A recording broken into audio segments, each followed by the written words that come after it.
What's going on, guys? This is our second installment of the Double MC podcast. CV here with Michael. And Mario over here.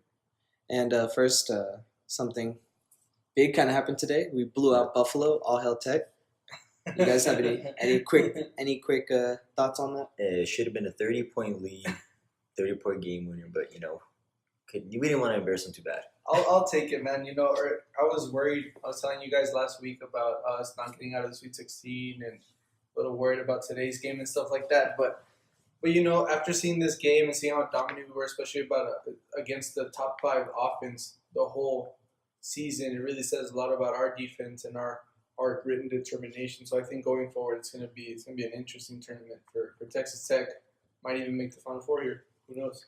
Yeah, we definitely have a chance. We just gotta offensively keep distributing it to whoever's hot. Yeah, the problem was like you said last week, or Chris, off camera and earlier today, is that Tech has these certain spouts during games where we go on little bits of cold streaks where we can't really score. We lid appears on the basket, and we can get away with it against a 14 seed or a 6 seed, but we can't get away with it against Gonzaga. It's like our defense can keep us in games during streaks where we can't score. Exactly, but you can't rely on that, especially against big teams like Gonzaga going down the stretch. If we were to face them in the Elite Eight, you really can't depend on your defense that much.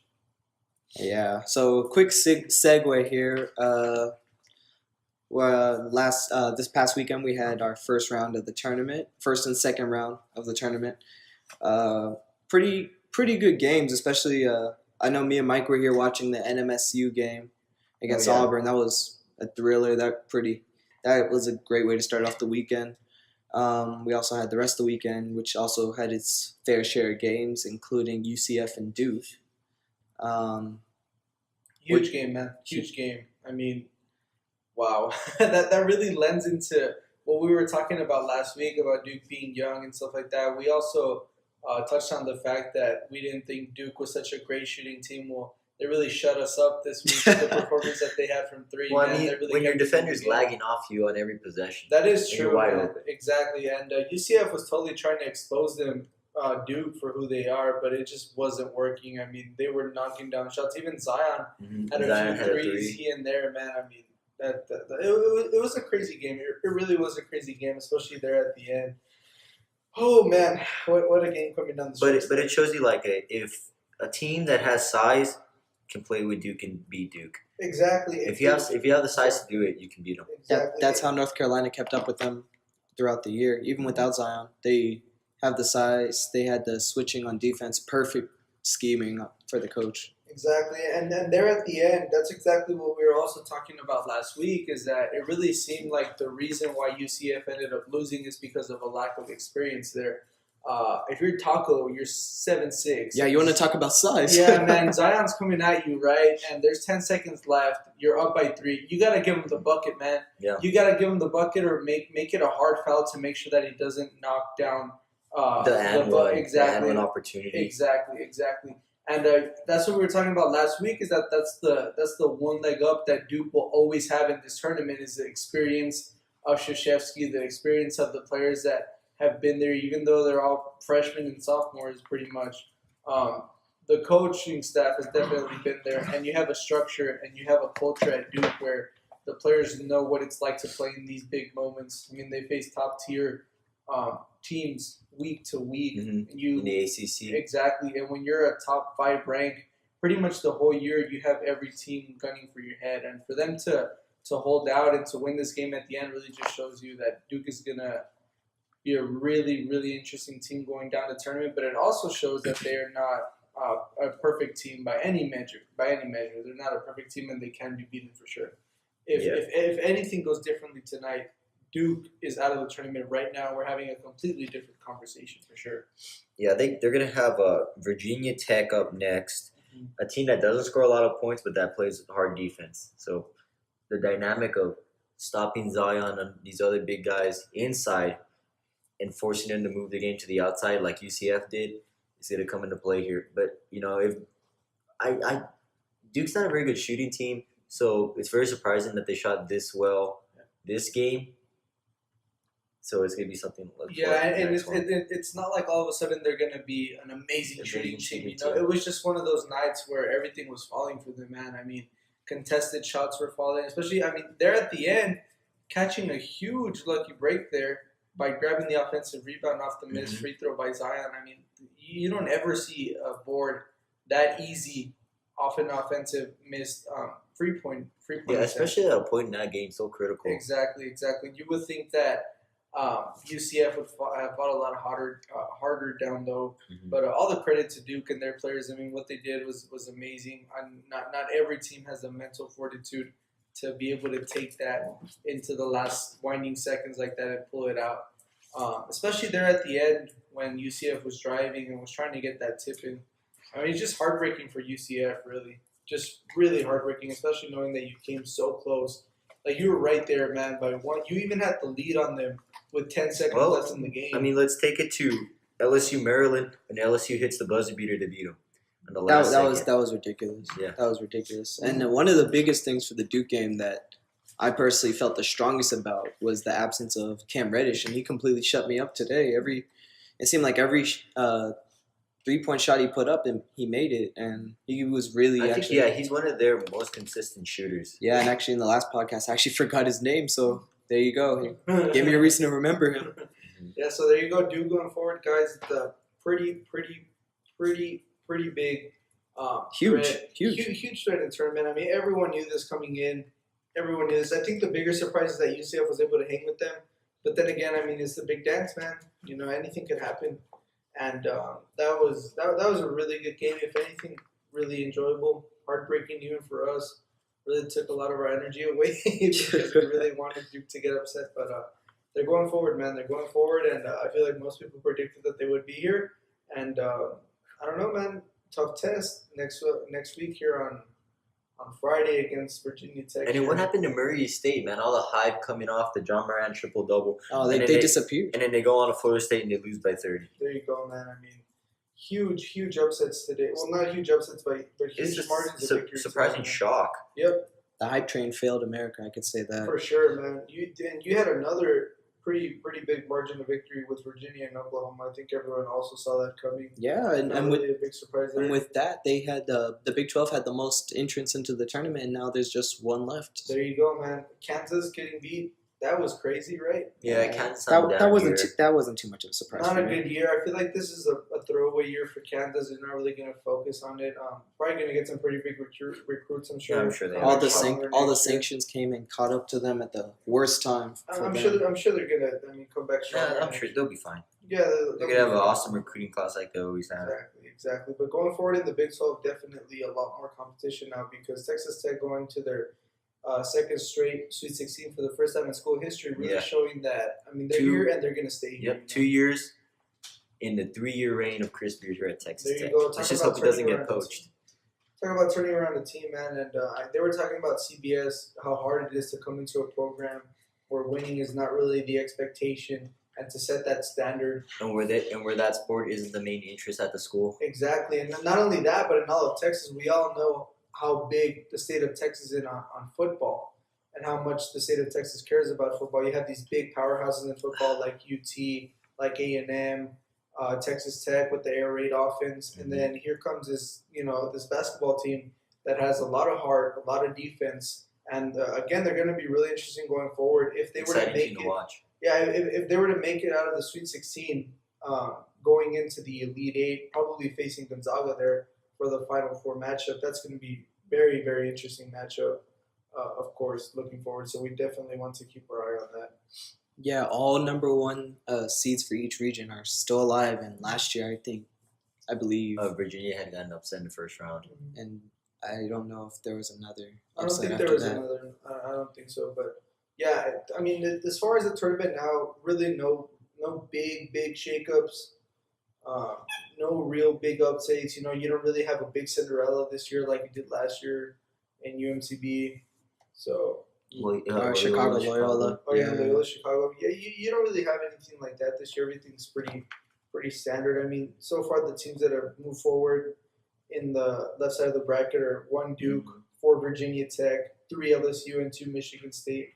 it's not really a big surprise there on the teams that are moving forward, man. So Yeah, again, going forward, it's gonna be an interesting tournament. There's a lot of basketball left to be played. That's for damn sure, man. it sounds weird to say, but Auburn, if anyone, would be the Cinderella team, and they've been. Well, we still have to look at Oregon, UC Irvine, because it's 12 versus the 13th seed. Yeah, those teams are actually playing as we are recording this right now. Yeah, but either way, I mean, the winner going off and facing Virginia, that's going to be a huge game going forward. See if they can knock down a number 1 seed there going into the Elite Eight. Two defensive teams. Or Oregon, this is Bowl. Oh, for sure. Like you see the impact that Taco had in the game today. Exactly. Alone.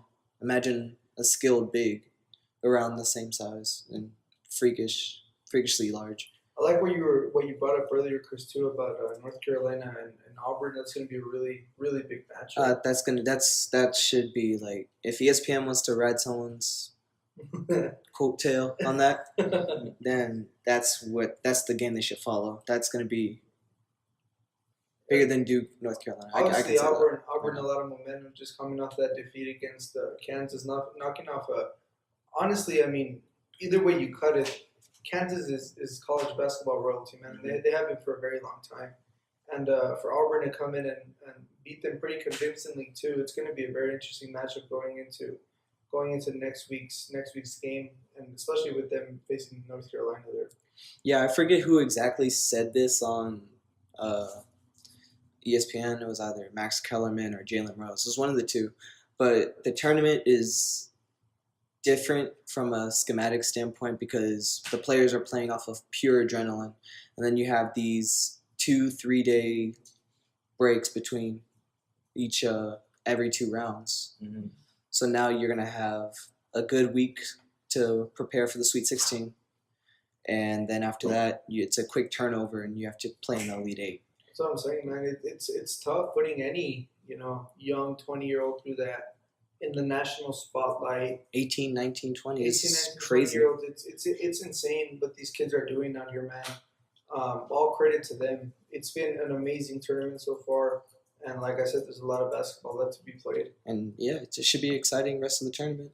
Yeah, I'm really, really hoping that we can beat Michigan there next week. Oh man, that should be a good. Yeah, game. if we beat Michigan, it'll just validate everything that we believe over the last, not just this year, but the last 2 years. Because Exactly. I feel like if we got building the program the right way. Yeah, because we have a building being built right now dedicated just for the basketball team, and that's huge for this school because the school's growing, and next thing you know, God willing, we'll have a NCAA tournament championship soon.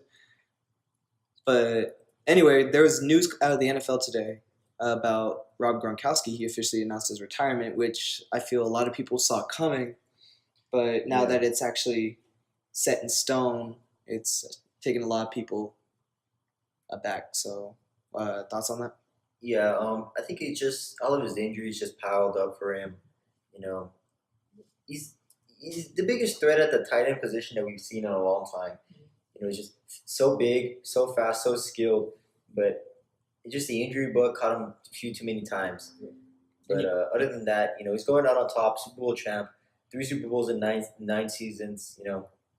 That's a pretty good ratio to me. It's an insane career that he had. And earlier we were, having the discussion about is he a first ballot Hall of Famer? Is he a Hall of Famer at all? I feel like 100% he is because, the Patriots don't win those Super Bowls without having such a threat at tight end. It's such an undervalued position now in the NFL.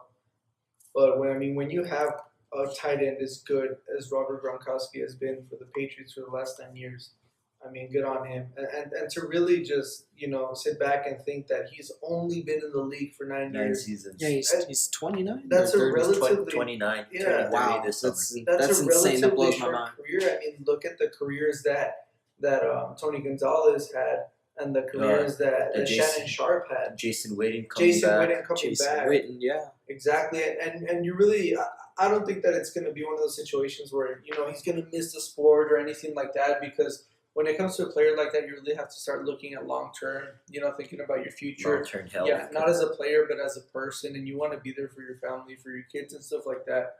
And like Michael was saying earlier, I mean, these injuries, it was virtually every year this guy would miss some games. Yeah, he pretty much had a bionic arm. Yeah, I mean, at this point, yeah, it was scary. It was scary to look at. This dude was playing with a leg brace on his arm. I mean, that's insane, man. No, but an amazing career he had.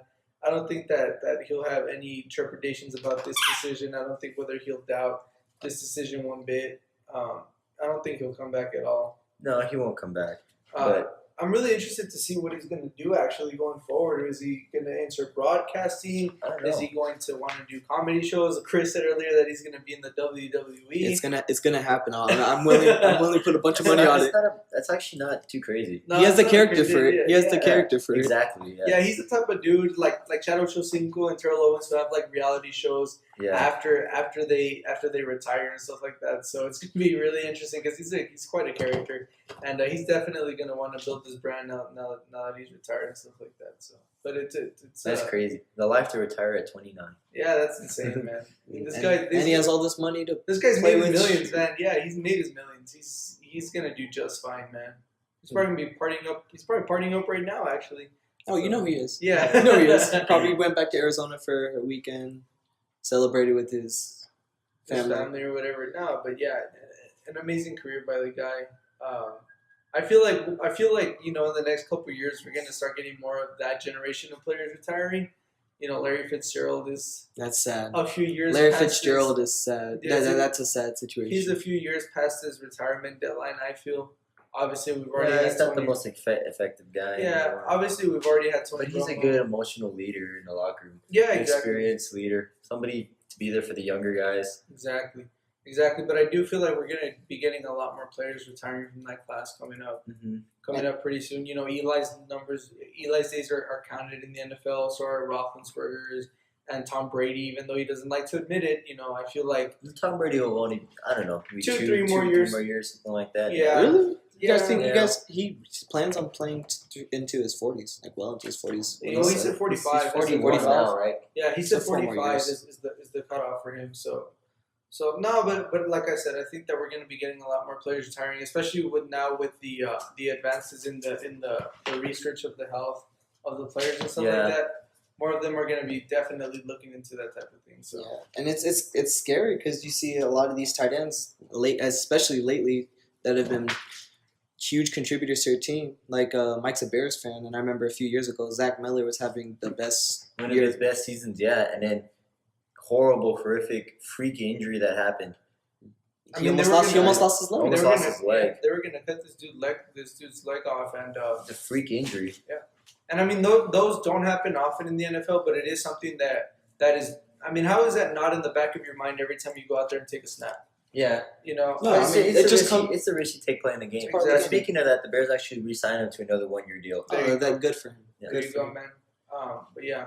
So moving forward now again into the NBA playoffs and the NBA news and everything that's shaking up there with the Lakers officially eliminated now. Playoff. But the who'd they playoffs. get eliminated by? D'Angelo Russell. There you go, man. I was a fan of him from day fitting? one.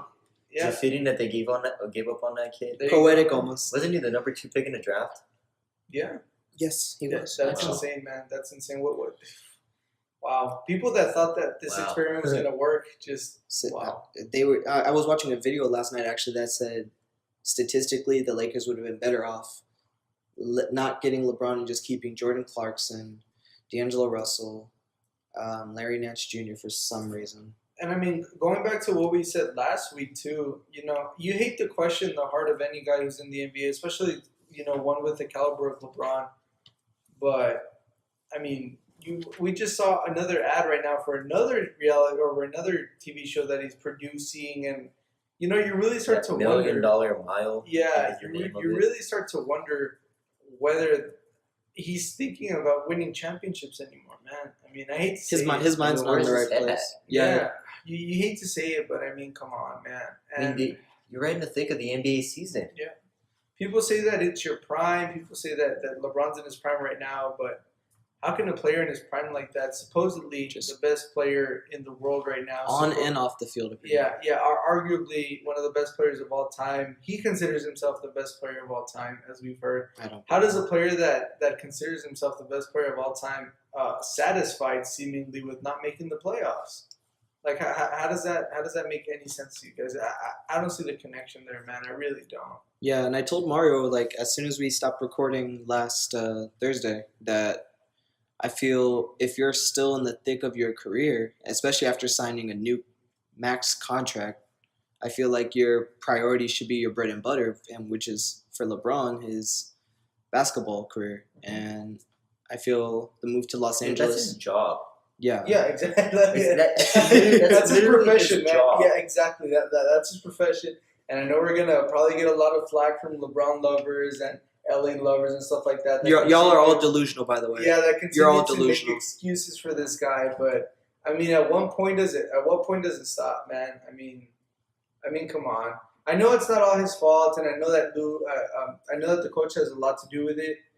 But I mean, come on. As both the emotional, the offensive, and the defensive leader of the team, you have to do way better than he did this season. And yes, he was sidelined for a while, due to injury and stuff like that. But that happens to everyone. That doesn't obligate you to sit on the opposite side of the bench. Exactly. Yeah, You should be. Exactly. If anything, That's you should true. be mentoring these Yeah. young guys That's to what I'm say, saying. "Hey, this is the They way." didn't bring you in there to win it. Well, I mean, they brought him in there to win a championship, obviously. But another big reason they brought him in there was to mentor the kids. Yeah, And for sure. That if it had he taken that seriously, we could be having a completely different There conversation. you go. right now. Yeah, you have Rondo now becoming a better mentor than LeBron. Yeah. Where that's something that was unheard of. Which is because- sad because Rondo has an attitude problem, as Exactly. we saw a few weeks ago when he sat in the crowd. Oh, yeah. On Next the to a kid, courtside man. seats, right? What was that about? It was Offset's kid or Future. It was One of someone us, like somebody, that. It was someone like that. But the point here is that there's definitely some dysfunction going on in that locker room, 100%. And I mean, going forward and building your future, and if you want to build your future with LeBron and the young talent that they have and the picks that they have, it doesn't look like it's gonna work, man. It doesn't look like it's gonna work. And LeBron has proved me wrong time and time again throughout his whole career. He has proved me wrong. But I think that now we're definitely going to start to see him, kind of take it down a notch and really think about other things in basketball. Well, this is one thing I will say, and I'm not defending LeBron here or anything, but before the rumors about them basically trading the whole team away for Anthony Davis, and LeBron was consistently playing on a night-to-night basis, they were fifth in the West. Yeah. We had people like Stephen A. Smith vouching, they'll make the conference finals. As long as LeBron's in the dance, he'll make it. And, for a while, I personally, I thought that was a idiotic thing to say. Yeah. But if you think about it, when hasn't LeBron proven himself in the playoffs? Exactly. Whether it be the ref pushing a few calls toward him or toward his way, or just him taking over games for a small amount of time to keep the Lakers in the games earlier in the season. His flaws are more magnified. Yeah, they're more magnified, especially in a market like Los Angeles, whereas before you could hide behind Cleveland and toward the latter part of his tenure in Cleveland, all of LeBron's games nationally televised. Yeah. But before, you never really saw that. No, yeah. Never really appreciated it or underappreciated it. Yeah, no, exactly. And staying on that point, not only him going to LA, but going to the Western Conference, I feel like that's something that not a lot of people are discussing, but that's huge when you play 82 games in the Eastern Conference versus in the Western Conference, and the wear that takes on your body, playing against Oklahoma City, playing against the Warriors, playing against the Rockets. And we're talking about a night-to-night basis, playing against the best teams contenders, in the NBA. all contenders. Yeah, all contenders, because, let's all be honest. In the East, other than the Celtics, does anyone really have a chance? If Toronto had more consistent shooting, I'd pick them to go to the finals, but I just don't see it. Exactly. I truly don't. And then for Milwaukee, Giannis has to carry that entire team. They just don't have any experience. I mean, the Sixers, no real shooting threat there. The Sixers can't even get past the Celtics. They won the other night. They won the other night. But how many games have the Celtics won against them? Before they won that game, the Celtics had to beat them something like 7 or 8 times in a row. Yeah, exactly, and that's what I'm talking about, man. Is that not a lot of people talk about this, but for me, that's the biggest thing about LeBron's move to Los Angeles is that not only his move to Los Angeles, but his move to the Western Conference has proven to be, I think, a way bigger task than even he envisioned before he made the move. Just seeing his injury, LeBron is not known for getting injured. Oh, he's one of the most durable players Exactly. of all time. Like, he's like one of the biggest Iron Men of the NBA ever, pretty much. And for all of a sudden for him to get an injury when moving to the Western Conference, that's crazy.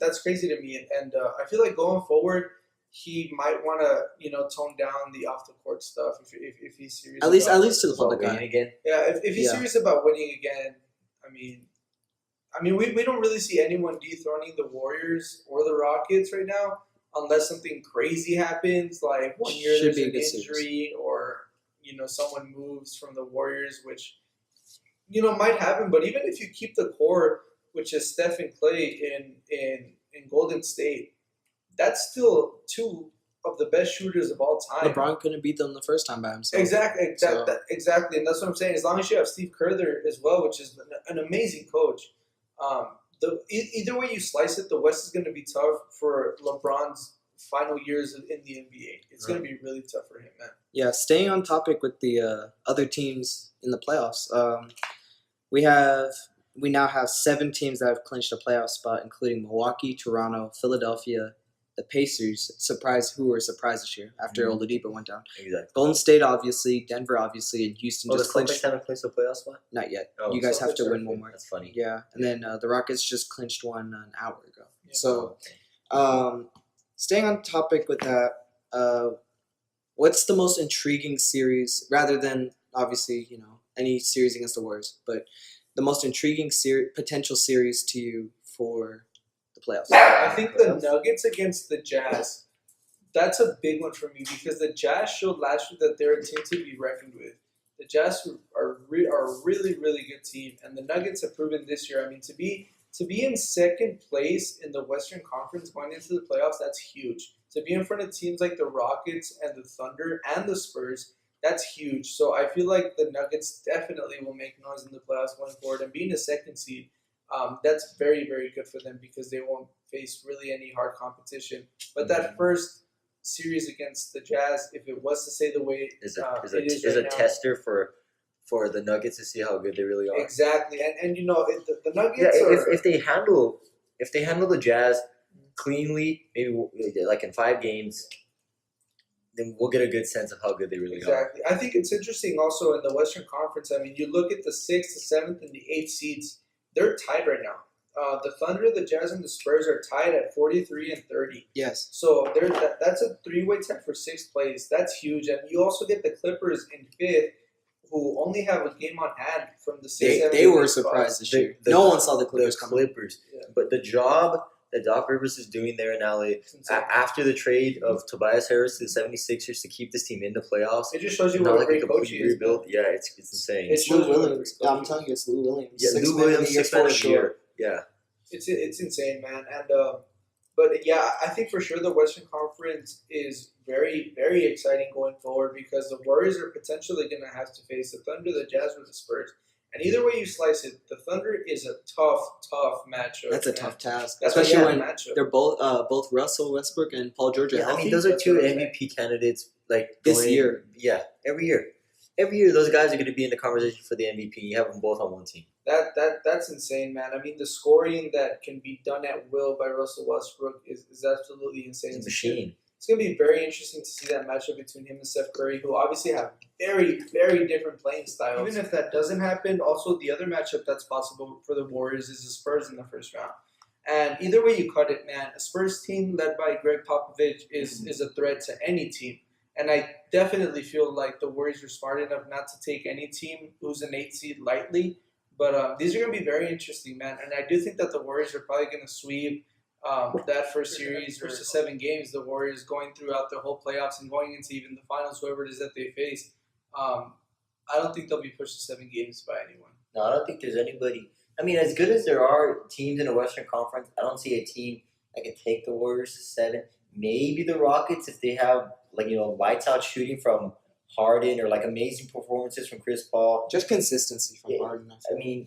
It's going to take monstrous performances from their marquee players to push the Warriors to 7 games. But I mean, yeah, you could foresee them going 5, 6 games, but I don't see 7. Would y'all Seven's a stretch for the Warriors. Would y'all say that this year in particular would be the hardest road the Warriors have faced to get to the NBA Finals? No. Well, I mean, it's a harder road because the teams have gotten better, but it's also different because they have the addition of Boogie. There you go. So you know what I'm trying to say. Like, And Boogie's such a wild card right now because they haven't really gotten their his max performances out of Boogie yet. Not a lot of games where he's averaged more than 10 points a game, and I feel like he's definitely a wild card to see how Steve Kerr is going to use him in the playoffs. How much of a use is he going to get out of Boogie? And I feel like this is Boogie's time to shine because, I mean, again, barring anything drastic happening, Boogie's probably going to be an NBA champion after this season in a few months here. And that's absolutely insane to think about, man. That's insane to think about. Considering where he's came from. Yeah, exactly. And thinking about where he was this time last year, man. It's just really crazy to think about. Yeah. So very, very interesting there for the Warriors. But no, I don't think that this is the hardest thing they've ever faced. No. I think that they're honestly probably really relieved that they're not going to see LeBron in the finals for the first time pretty much ever. I think every team's excited for the potential of this year. Yeah, exactly. I like to compare this a lot to the 2 years that Jordan took off. Every other team was like just starving for a chance to go forward and to really take over in the East. And I feel like that's exactly what happened this year. LeBron leaving such a big void there in Cleveland. Yeah, but look at Cleveland, man. They were like finals every Four year. consecutive? 4 consecutive years. Finals every year with LeBron. He leaves, and they're in second to last right now in the East. That's insane, man. I mean, the drop off to be in the same. Oh my god! Yeah, to be at the bottom of the standings with the Bulls 19 and wins. the Knicks. 19 wins. That's insane, man. Talk about a drop off. That is the LeBron effect.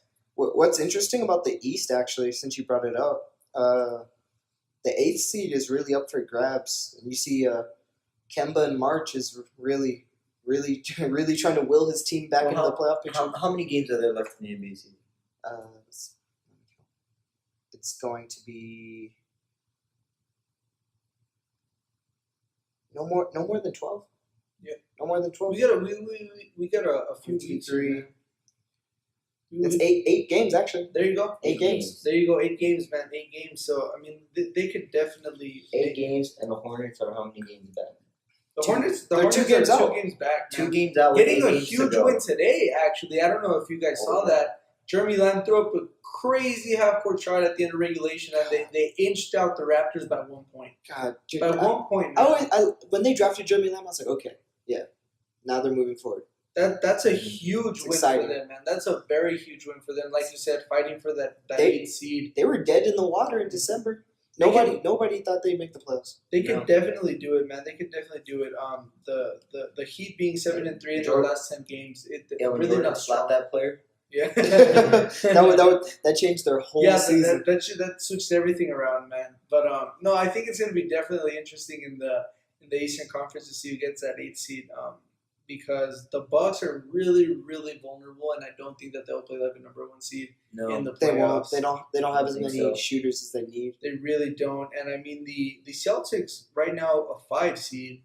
They're probably going to stay there because the Pacers have 2 games on them, and they are 6 games in front of the Pistons. So they're probably going to stay around that 5 or 4 spot in the East there, and I think that they have a chance of really, really making some noise. I mean, definitely. Yeah, like Kyrie said, like when you're playing the NBA regular season, you're just bouncing from city to city, not really preparing fully for a certain team, game planning. So when you're in the playoffs, you're in a series, and you know who you're playing beforehand, right? So you actually have time to go in, analyze the other team, and really game plan specifically for their strengths and then to exploit their weaknesses. Exactly, man. So that's the difference of NBA playoff basketball. Exactly, and if you play 82 games in a season, you're not going to watch film between every single game. You would much rather, as a player, be in an ice tub recovering or, getting a massage or going to therapy recovering rather than be doing a film session for a game in Oklahoma against the Thunder in the third week of the NBA season. That doesn't really matter to players nowadays. Teams that are true contenders and that know from the get-go of the season that will most likely be in the playoffs. It's not really about the regular season, man. And you don't want to say they take it off because obviously they're still playing the games and stuff like that. Yeah. But their heart isn't fully in it in the regular season. No, yeah, it's like a quote that I heard from Paul Pierce after the Celtics had just won a championship. The next season, he said that they didn't really care about the regular season. They just knew they were just kind of lollipopping their way through it, and they were just waiting to get back to the playoffs because that was the only fun part for them after they had won the championship. Exactly, and the same thing happened. We see that with the Warriors last year. Yeah, a few years ago when they busted their butt, man. I mean, they broke the '96 Bulls record for most wins in a season. That was insane. And everyone was like, "Oh my God, they're gonna win the championship. They're gonna win the championship." And at the end, there, LeBron obviously coming back from a 3-1 deficit in 2016, Which apparently made him the greatest of all time. according to him. But he had Kyrie Irving on 19. yeah, there you go. But again, there we see where a team really doesn't need to put such effort into the regular season, man. I mean, there's really no need because at the end, it really means nothing. It really doesn't. The Warriors could be an 8th seed right now, realistically, and they would definitely win the championship. So I feel like the regular season matters less and less every year, man. Less and less every year. And as much as I hate to say this is going to be a really interesting test for the Houston Rockets because of all the wear and tear that Harden has taken throughout the year, of all the points that he has taken throughout the year. And we're going to see how durable Harden is. Exactly. If he's not already tired and washed up from the great lengths that he's gone through this regular season. That's good. That's going to be the wild card for That's the good, Rockets. yeah. Other than that, I feel like they're if in Harden a can good keep position. performing, they have a shot. Exactly. Yeah, they definitely have a shot, but enough to dethrone the Warriors? I don't know. I don't know, man. Last year they were close, but then again, they also had Trevor Ariza. Luka Mbamute, but Luka Mbamute really didn't. Actually, I don't think he played that series at all. I don't believe he did. But every time he dunked it, he dislocated his shoulder. It's gonna that's definitely gonna be an interesting matchup in the Western Conference Finals for sure. I think right now, since if the Rockets can make the 2nd seed, it would be a Western Conference Finals matchup. But I think since they're the 3rd seed right now, as of right now, they'd play them in the Semis. semis. Yeah, the semis. The semis, yeah.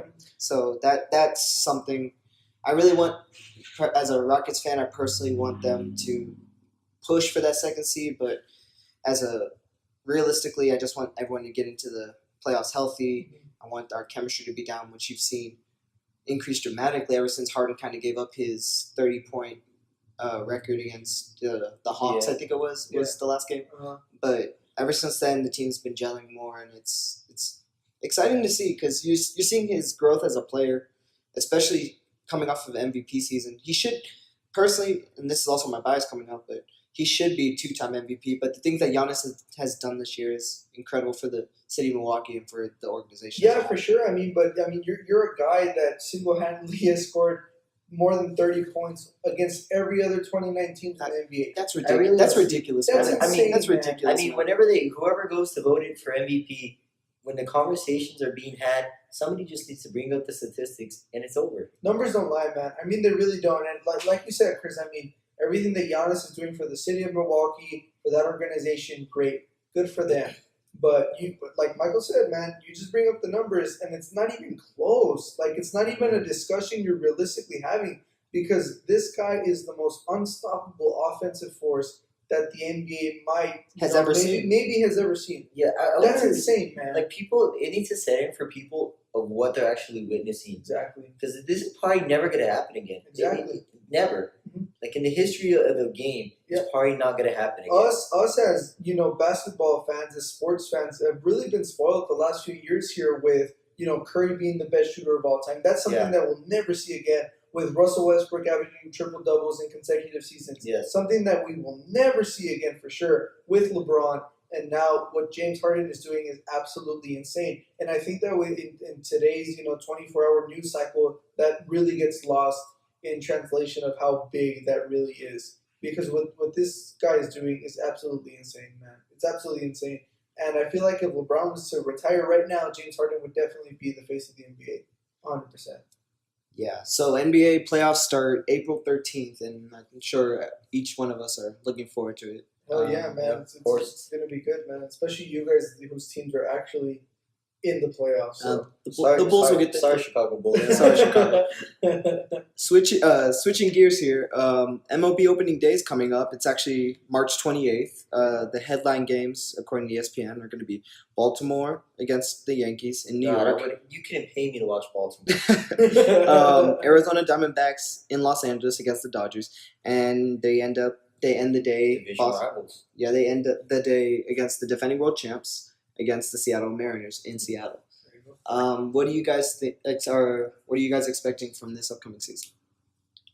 Well, I want to see the Dodgers improve, like they always have. Rebuild, reload. You want to see them improve after going to the World Series 2 Getting years in a row? swept? Well, improvement would be winning it.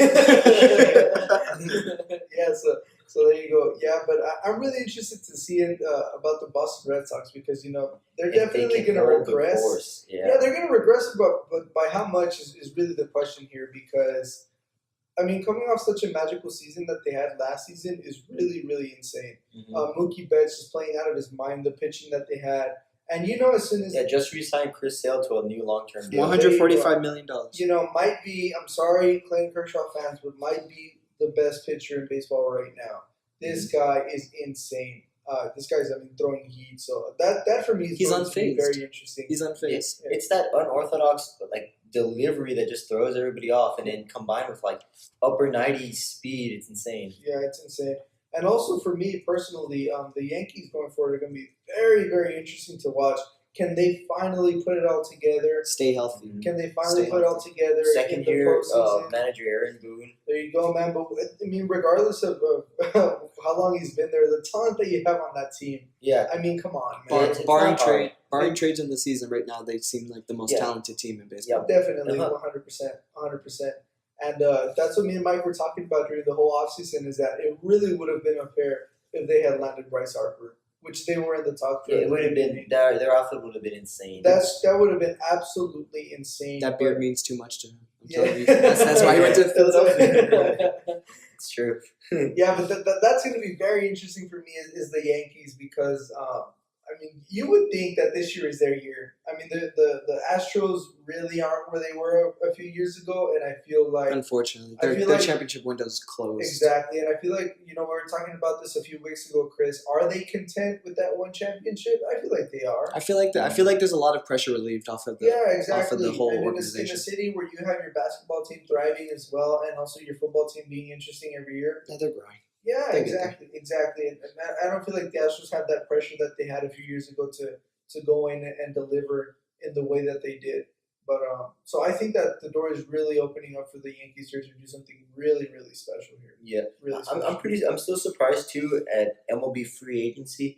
Two of the biggest free agents that are still on the market. Former Astros pitcher Dallas Keuchel, and then former Red Sox closer Craig Kimbrel. The guy just won a world championship and still can't find a team. And he's one of the best closers in the game. Yeah, he's a little bit older, but the guy still throws heat, has upper 90 stuff, has plus secondary pitches, and he still can't find a team. And then Dallas Keuchel, former Cy Young winner, had regressed a little bit, but that was due partly to some injuries that he had, and he's still struggling to find a team. There's plenty of teams out there that need starting pitching and quality starting pitching. Dallas Keuchel's not the guy who will go out there and just pump in the gas at upper 90 speed, but his secondary plus stuff is insane. But if Dallas Keuchel can return to somewhat of the form he had the year he won the Cy Young, that's a pickup for any team in baseball. Yeah, talking about both pitchers, they literally have both won a World Series in the last couple of years. Yeah, exactly. That's insane, man. And like you said, Michael, for them not to have been picked up already in a league that really needs pitching right now, in a league that is so juiced up on home runs right now. Yeah, the ball's juiced. There you go, and that's insane to me, like you said, that they haven't been picked up. It's going to be really interesting to see going forward where they land before opening day. Yeah, they're going to find a team, I'm sure. Oh, definitely. I think it's just looking for the right fit for them personally. For both of those guys, you really would hate to leave the team that you're currently on. It's probably most definitely going to probably happen, but it's going to be tough as a player to going from a team that competes every year to contend for for a World Series to a team that might not. So it's going to be interesting to see where they land. It's going to be interesting to see if either one of them go to a team that I feel will make a lot of noise this season. That's the Atlanta Braves. Yeah, They the have Braves a young lot of core, young man. talent. A lot of young talent. I feel like either one of those guys would fit in perfectly in the locker room to give some veteran leadership. Obviously, both guys that have already been there. Atlanta could obviously use some pitching, and that would be great for both the city of Atlanta, which has an amazing fan base for the Braves there, and an amazing addition to their baseball team. So that's definitely something, a team to keep an eye on for throughout the whole season is the Atlanta Braves for sure. I'm really looking forward to seeing the Brewers and the Cubs this year. The Brewers rebounding off of a loss to the The Dodgers. Dodgers. Yeah, that was a really tough series. That was for a the good Dodgers. series. Great It was- series. yeah. Tough series for the Dodgers. Yeah, But the Brewers not a team that usually make a lot of noise, but No. they really took the Dodgers to the wire there last year. So yeah, it's gonna be very interesting to see how that goes. the Miami trade of Yelich to Milwaukee was insane. I don't know what the hell Derek Jeter is thinking. He's trading away all their best assets. Yeah, I don't know. what He's thinking. really stripping that team down to the bare bones. Yeah. I don't know what the hell's happening in Miami. Young Carlos was a gift to the Yankees. Yes. I Yeah. fully believe that. There That you was go. a gift. Exactly, and that Derek Jeter's an example of amazing player, amazing things he did in his career, but does he have what it takes to be in the front office of a baseball organization? And as of right now, that's still out, for judgment. But Yeah, as of right now, not made good moves so far. In Miami, that's a city who the citizens of that city fight with the baseball team over how the taxes were going to be used. That was to pure build that robbery. stadium. Pure robbery. And in where that stadium was built, one of the worst parts Over of the- Miami. They built it right over the Orange Bowl. They knocked down the Orange Bowl just to build this, and I think a lot. I know personally because my family's from Miami. That took a lot of the soul out of the city, and you could see it now if you have ever been to Miami or plan to go. And exactly, bro. When you're in a city that really has a lot of Cuban population, a lot of Dominican Republic population, people that really love baseball, and you don't get a team Play baseball too. succeed. They can play it too. Exactly, and you don't get a team to succeed there in such a big market as Miami. Miami's huge a market. huge market, and to get that new stadium, I'm sure Miami would have been vindicated in building that stadium if they would have won something by now. But they really haven't, and they don't really show any signs of improvement. They've been a joke. anytime soon. They've been a joke. No, they're a joke. Yeah, they haven't shown any signs of improvement, and it's going to be very interesting to see what happens going forward with them, man. People say Very that stadium interesting. is more of an entertainment plaza than where the Marlins play. That's That's kind of pathetic if you That's think insane, about it. man. That's actually insane. That's really insane. But so the MLB season is definitely gonna be very interesting this season. I feel like, again, my pick to win the whole thing is the Yankees. Yeah, I got the Dodgers winning it all this year. Yeah. Finally putting it all together. I think That's a they're- shock. I think if they'll make Kershaw it can back. stay healthy and actually perform in the playoffs like he should, the Dodgers should be able to get over the hump. And I'm sure right at the trade deadline, they're going to add a big, giant piece, or some sort of rental that's going to get them over the They hump. have every year. Especially on the outfield, because you guys Yeah. left a big hole Yeah, trading away Puig. I'm sure the Dodgers are going to find a way to trade for some big slugger, Definitely. plug him right into the middle of the lineup. That should be a seamless transition. Yeah, But, definitely. we're going to see. What about you, Chris? Your prediction? I personally, with the Astros excluded, I just personally feel the NL finals going to be National League, yeah. the National League finals going to be the Brewers and the Dodgers again. I don't know why. It's either going to be the Brewers or the Cubs, but I know the Dodgers are going to get back there.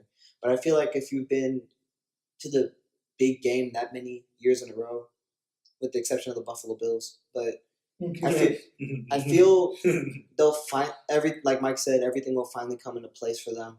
They've been there before. That it won't be any nerves going into the game, and I think the city of Los Angeles will finally get a winner because they're not going to get in the Lakers. They won't get in the Clippers. They won't get in the Kings. Yeah, so and like Michael said, they've all been there before, and you didn't really lose a lot of the players from either of those championship teams. No. And then we're going to have the addition back of Corey Seager, There you who go. we missed big time. There you go. And so also a player to really keep an eye out coming back from injury is the player for the Angels, Otani. There you go, Off of Otani. Tommy John. Yeah, off of Tommy John, and seeing if he regresses or if he stays consistent in being, one of the new faces of baseball, and seeing how He's gonna be. literally a modern day Babe Ruth. Yeah, that's It's insane to think about. it, but And he's so young. Yeah, so young, man, and like Michael said, a modern day Babe Ruth in a league that where that doesn't lend itself to happen anymore. no, never, Very rarely, never, ever, ever. almost never. So definitely going to be an interesting season, and you guys should definitely keep an eye out for that. So yeah, now maybe we move on into the final topic, and that is today's hot takes for the week. So you want to go first, Chris? Yet again, for 2 podcasts in a row, I'm not prepared for the hot takes edition. But Mario, I guess you could start it off again if you have anything that is irking you. Okay, so hot take of the week. I feel like what we saw out of Duke today, being in such a close game, when pulling the rabbit out of the hat there at the end, I do not think that Duke will make it out of the Sweet 16. Wow. So they'd be playing Virginia Tech, I'm Virginia sure. Tech, Virginia Tech. I do not think that Duke will make it out of the Sweet 16. I really don't. And again, it's for pretty much the same reasons that we said last week. I mean, I don't feel that this game changes anything in terms of their shooting, even though they were a lot better in their shooting. We sound like haters. yeah. I sound like a total Duke hater right now, but no, I definitely feel like they have a lot of problems that were exposed today by UCF. A lot of problems with it, which is basically that every time you put a strong defensive-minded team in front of them, you will take Duke down to the brink of the wire. So it's gonna be very interesting. Yeah, because the basis of their offense is motion toward the inside lane. Yeah, cutters towards the basket. Exactly, Yeah, and directly. And if you have a Exactly. guy just standing there as Mario pointed out, Taco didn't move. He just planted himself in the lane. He was living in the paint today, man. He was living there, and it was working for UCF. It worked virtually the whole game. I don't want to see Taco anywhere else but the paint. Yeah. In the perimeter, that's an issue. Exactly. The guy's shooting 32% from the free throw line. Exactly. Yeah, but I mean, Duke not a team that can really space the floor, as we see in the modern basketball game. That's really what you want is to space the floor at them through in today's game, which was a lack of experience of UCF in those tight moments or at the end. It's going to be really interesting, but yeah, I do not think that they will make it out of the Sweet 16. So definitely going to see what happens there this upcoming weekend. So now we transition over to Michael. What is your hot take for the week? Okay, Please don't take mine. I hope not. I don't know what you think. Go for it. Well, I'm going to say that the Celtics Okay. are going to go ahead, make the finals, and actually win the finals. Oh. Wow, that's That's bold. It's bold. We've been hearing this all year, but I'm not surprised. Yeah, exactly. And it's for some basic reasons, too. Gordon Hayward coming back. Playing out of his mind. Actually. Playing out of his mind. He's had a couple 30-point games this season. If they get that kind of production out of Gordon Hayward in the playoffs, the Celtics could take it all away. I don't see a team in the Eastern Conference that has the defensive abilities to stop a hot Gordon Hayward, a hot Jason Tatum, a hot Kyrie Irving, like the big name marquee guys. There's not a team in the Eastern Conference that when those 3 guys are firing on all cylinders that could stop them. Yep. And it's like Kyrie said too, that I mentioned this earlier in the broadcast, that in the playoffs you're playing a series, right? So you can game plan specifically geared towards the team's weaknesses and to take away their strengths. And that's something that lacks in the regular season. That's why, sometimes you're bouncing around night to night. Sometimes you get losing streaks, things like that.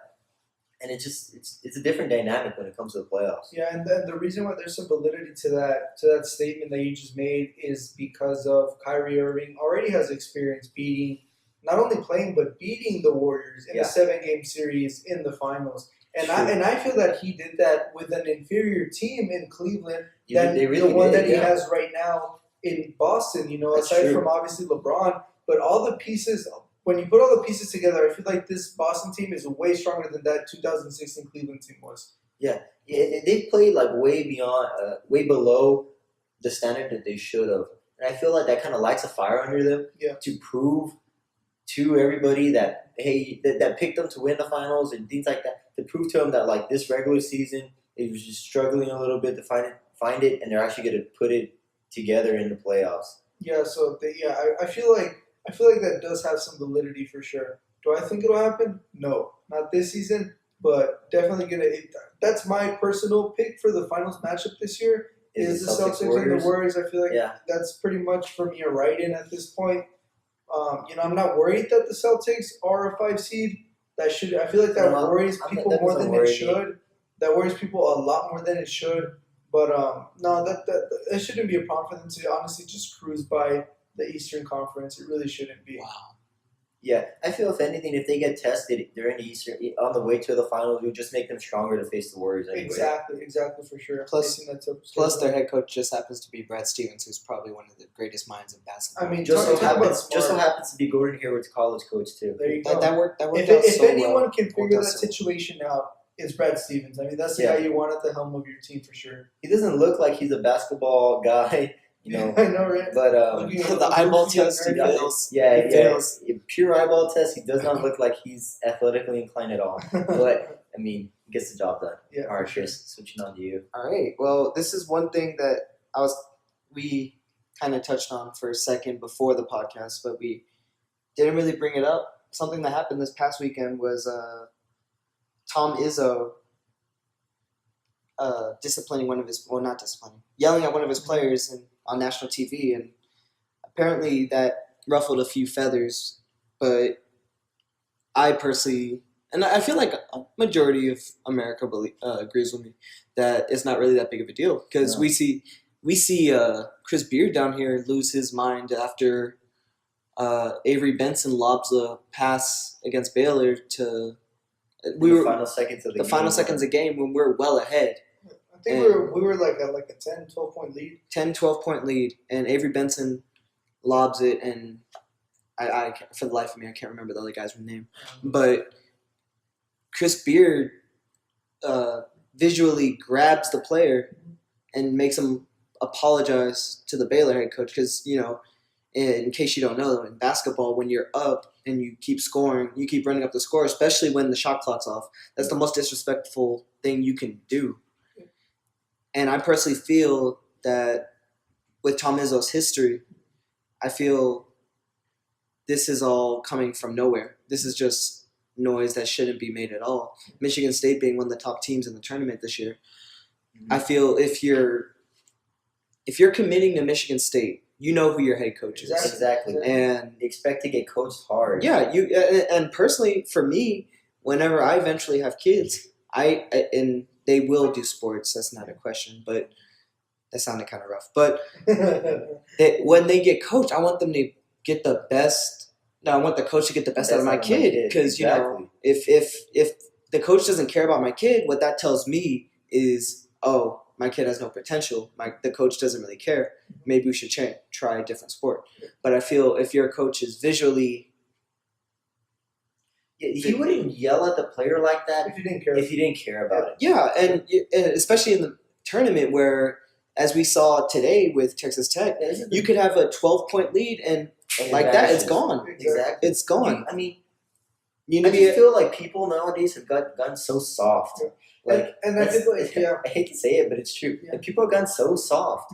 And this is coming also, especially a lot of people are way more sensitive to these type of issues now because of what happened with Bob Knight in Indiana.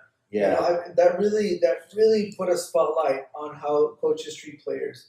That really, really put a microscope on that, and let's really analyze to see if these players are being treated respectfully by their head coaches. And I don't feel like he crossed any lines. I mean, how do you tell a guy like that how to do his job?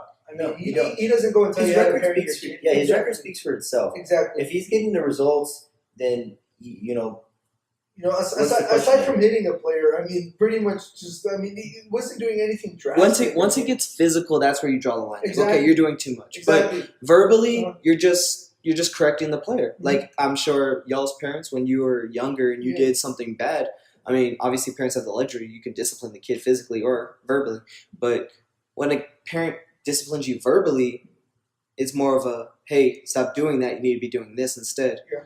And I feel like that's how majority of us, or majority of our listeners, that's how they were disciplined when they were growing up. Yeah, for sure. And not only that, but I'm sure if you asked the player that was getting disciplined, I'm sure it was. Yeah, I'm sure Everton.